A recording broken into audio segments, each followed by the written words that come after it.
Top quality और consistent performance के लिए सिर्फ सिल्वर पंप्स एंड मोटर्स, नाम याद रखना।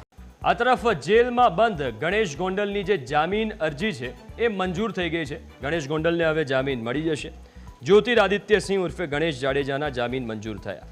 હાઈકોર્ટ દ્વારા જામીન અરજી ગ્રાહ્ય રાખવામાં આવી। જૂનાગઢ જિલ્લામાં પ્રવેશ ન કરવાની શરતે જામીન આપવામાં આવ્યા હતા।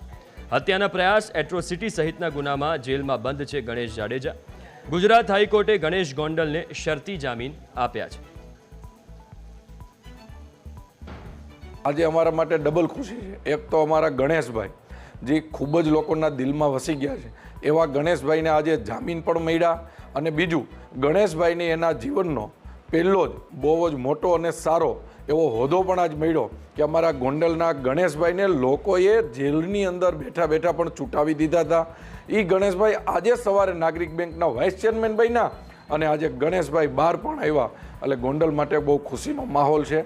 એક વિવાદિત કેસમાં ખોટી રીતે સંડોવાયેલા હતા, તેઓને નામદાર કોર્ટ દ્વારા આજે જામીન આપવામાં આવ્યા છે। તે બદલ ગોંડલ તાલુકાની સમગ્ર પ્રજા ખૂબ આનંદિત છે, કારણ કે આખિરકાર સત્ય હોય છે। એટલે ગણેશભાઈના છૂટવાથી આ ગોંડલ તાલુકાના યુવા લોકો ખૂબ રાજી થયા છે। રાજકોટમાંથી ચુકાદાની કોપી મળે તેઓને જેલ મુક્ત કરવાની અમે આગળ પ્રોસેસ કરશું।